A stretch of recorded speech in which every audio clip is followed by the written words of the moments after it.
हाय viewers, hi everyone.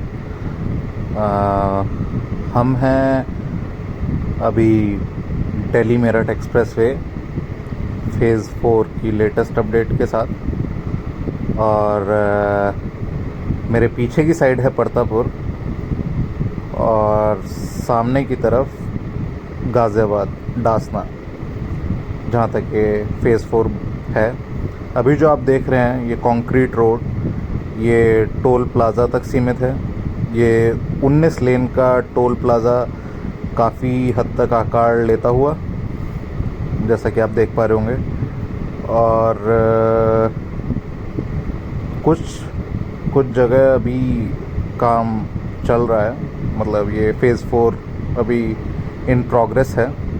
तो पर concrete की रोड इसलिए बना रहे हैं ताकि अगर टोल प्लाज़ा पे रोड की मरम्मत का काम जल्दी से ना आए, क्योंकि टोल प्लाज़ा पे जाम लगने के काफ़ी ज़्यादा चांसेस फिर बढ़ जाते हैं।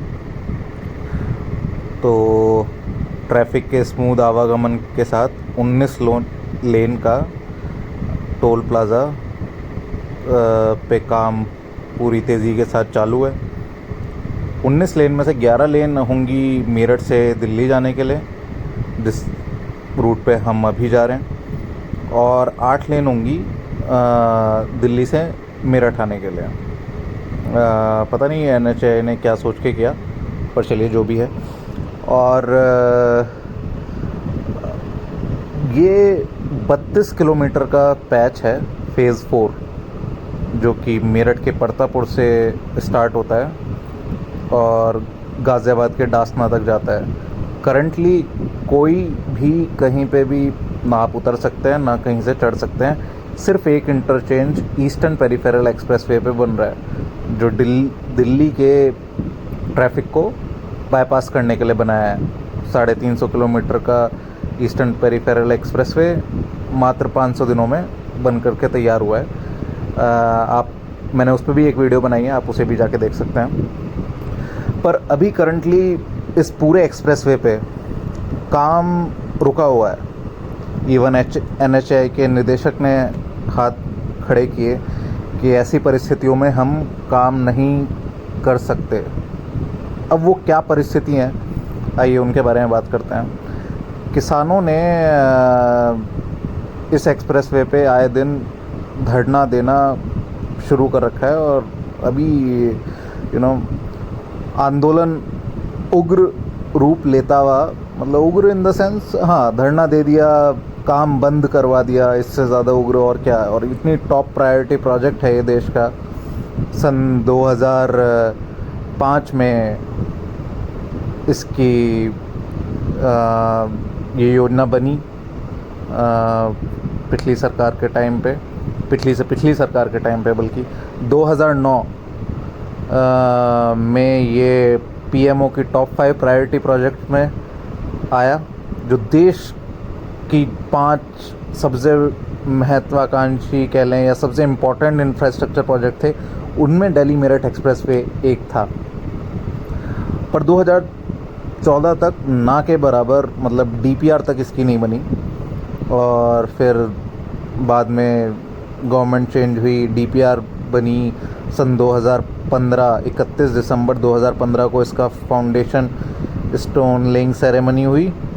2016 में फ़ेज़ 1 का काम स्टार्ट हुआ, 2017 में फ़ेज़ 2 का, 2018 में फ़ेज़ 4 तक का काम स्टार्ट किया गया। ज़मीन अधिग्रहण के बाद बहुत सारी अड़चनें मतलब आई, और 2020 में अभी आप देख रहे हैं इसको बनता हुआ।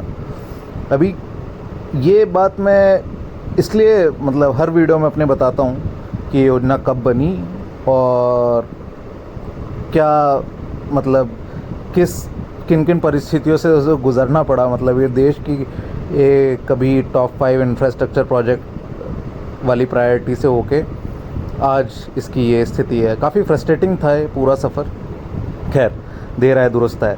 पर अभी भी किसानों ने अपनी कुछ मांग के साथ इस पूरे काम को रुकवा रखा है, और NHAI भी फ्रस्ट्रेट हो चुकी है कि ऐसे नहीं। उन्होंने DM को, मेरठ के कमिश्नर को भी पत्र लिख के सूचित किया कि इस मतलब ये जो आंदोलन है, इनका धरना प्रदर्शन है, इसका जल्द से जल्द मतलब निपटारा किया जाए, कोई सॉल्यूशन देखा जाए। ऐसे काम करना बहुत मुश्किल है। अब किसानों की मांग क्या है उसके बारे में थोड़ा सा बात करते हैं। ये देखिए ये पैच अधूरा, और आप देख सकते हैं काफ़ी ग्रीन फील्ड अलाइनमेंट है ये, और सेफ्टी फीचर्स के साथ लेस है। डिवाइडर अच्छा खासा चौड़ा है, फिर साइड में रेलिंग भी है। तो ऐसे बीच बीच में कुछ पैचेस हैं जहाँ पे अंडरपास का निर्माण अभी पूरा ही हुआ है, और फिर डामर की रोड मतलब काफ़ी हद तक रेडी भी है कुछ जगह पे। हाँ, तो बात कर रहे थे हम किसानों की मांग के बारे में। तो किसान की सबसे पहली मांग है कि समान रूप से मुआवज़ा, कि मतलब जो गाज़ियाबाद में जिस रेट से ज़मीन अधिग्रहण की गई है, सेम रेट से मेरठ की साइड या मोदी नगर की साइड के किसानों की ज़मीन भी उसी रेट से ली जानी चाहिए। अब सरकार की ज़मीन अधिग्रहण में जो अभी करंटली लैंड एक्विजिशन बिल आया मोदी 1.0 के वाली गवर्नमेंट में, उन्होंने ये सामने अंडरपास कंस्ट्रक्ट होता हुआ देखते हैं, एक ऑल्टरनेट रूट ज़रूर बना रखा होगा। अगर कीचड़ ना हुआ तो इधर से चलते हैं, गाड़ी जाएगी यहाँ से, शायद चली जाएगी। हाँ, तो ये बन रहा है हमारा, जिसे रजवाया बोलते हैं, छोटा कैनाल इरिगेशन के लिए, सिंचाई के लिए। तो उस पे और एक रोड, दोनों को मिला के एक अंडरपास बनाया जा रहा है। और हम दोबारा से डामर की रोड पे आ गए हैं। और देखिए यहाँ पे रेलिंग का काम भी काफ़ी हद तक कंप्लीट हो चुका है। मतलब जहाँ जहाँ पे NHAI को जितना जितना काम हो पा रहा है वो काफ़ी तेज़ी से कर रही है। मॉनसून ज़रूर कुछ ना कुछ अवरोध पैदा करेगा, पर दोबारा से हम मांग करते हैं किसानों की पहली मांग जो है उसकी बात। तो ज़मीन अधिग्रहण बिल में क्या है कि जो सर्किल रेट है, अगर गांव की ज़मीन ली जा रही है तो सर्किल रेट से के हिसाब से मुआवज़ा मिलता है। मैं मानता हूँ सर्किल रेट से ज़्यादा ज़रूर ज़मीन बिक जाती है कई बार, और पर कितना ज़्यादा है मतलब हार्डली हम सभी को मालूम है। गांव की ज़मीन अगर सर्किल रेट जो तय है लगभग कई बार 1.5 गुने तक बिक जाती है मैक्सिमम, और लगा लो 2 दुगने तक बिक सकती है सर्किल रेट से। सर्किल रेट भी सरकार किसी आधार पे ही तय करती है। और यहाँ से भी हमें ऑफ रोडिंग करनी पड़ेगी क्योंकि आगे नहीं बना हुआ है। चलिए निकल जाएगी शायद कार यहाँ से, कीचड़ ना हो बस। तो ये देखिए एक और अंडरपास निर्माण होता हुआ। तो लैंड एक्विजिशन बिल में सरकार सर्किल रेट के 4 गुना दाम देती है। बात यह है कि अब सर्किल रेट हर जगह के अलग होते हैं। मेरठ का अलग होगा, गाज़ियाबाद का अलग होगा, दिल्ली का अलग होगा, मुंबई का अलग होगा। तो एक तो ये समझने वाली बात है। दूसरी बात है, एक बार डील जब हो गई, लाइक सरकार ने मुआवज़ा बांटा, किसानों ने अपने अकाउंट में ले लिया और मुआवज़ा मतलब उठा लिया जिसे बोल देते हैं लोकल टर्म्स में।